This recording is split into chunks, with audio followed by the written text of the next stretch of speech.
वालेकुम एवरीवन, कैसे हैं आप सब। उम्मीद करती हूँ सब खैरियत से होंगे। आज हम बनाएंगे कद्दूगोश्त देसी स्टाइल में, जो कि हमारी नानियाँ दादियाँ बनाती होती थी। उसके लिए सबसे पहले आपने लेना है एक बर्तन जिसमें आपने सालन बनाना है, और उसमें आप डालेंगे घी, और घी को गर्म होने तक आप चूल्हे पे ही रखेंगे। उसके बाद आप उसमें डालेंगे चॉप किए हुए प्याज। बहुत मोटे मोटे नहीं डालने, बारीक अपने हिसाब से आप कटिंग करके उसमें डाल सकते हैं।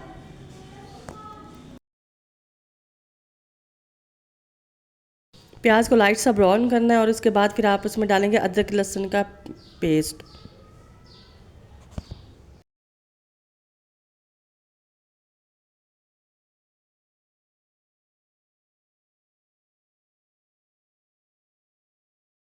जब अदरक लहसुन और प्याज लाइट से ब्राउन हो जाए, फिर आपने डालना है चॉप किया हुआ उसमें टमाटर, और उसको अच्छी तरह से भून लेना है।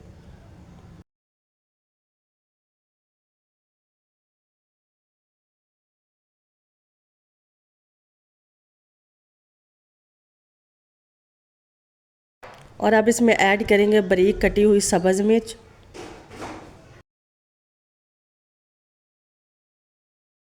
जब ये सारा मसाला अच्छी तरह से फ्राई हो जाए, फिर हमने इसमें ऐड करने हैं सारे स्पाइसेस मसाले वगैरह जो भी आपने यूज़ करने हैं।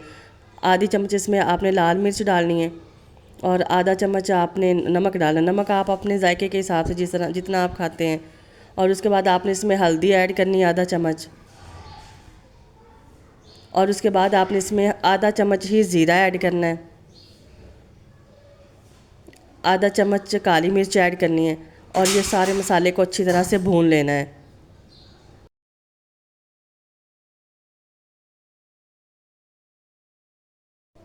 थोड़ा सा इसमें हम पानी ऐड करेंगे ताकि जो मसाला है हमारा वो अच्छी तरह से गल जाए, कच्चा कच्चा सा ना रहे इसमें।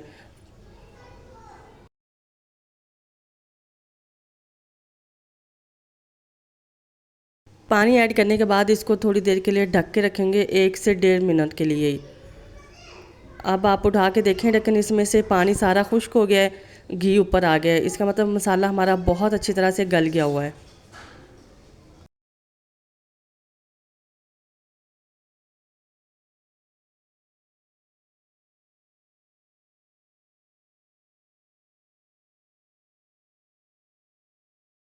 इसमें ऐड करेंगे गोश्त। ये आधा किलो के करीब है, और ये मैंने पहले से ही बॉयल करके रखा हुआ था। और इसको 2-4 मिनट के लिए इसी मसाले में अच्छी तरह से भूनेंगे, ताकि गोश्त के अंदर मसाला रच जाए।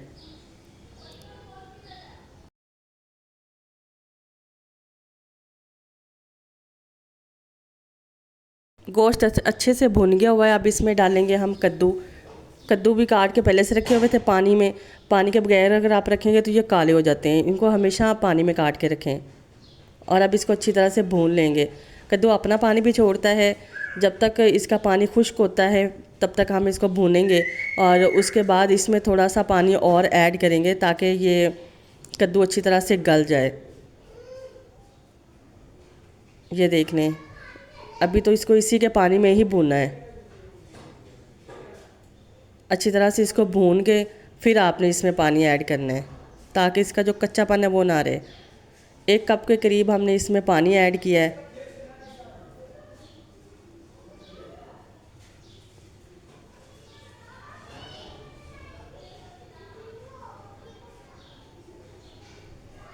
पानी ऐड करने के बाद आपने इसको 10 से 15 मिनट पकाना है। 15 मिनट हो गए, हम देखते हैं चेक करके इसको। ये चेक कर लें, पानी सारा इसका खुश्क हो गया है, कद्दू अच्छी तरह से गल गया हुआ है, घी ऊपर आ गया है। अब इसको 1-2 मिनट के लिए ऐसे ही भूनेंगे, ताकि अगर थोड़ा बहुत कोई पानी कहीं पर रह भी गया वो भी खुश्क हो जाए।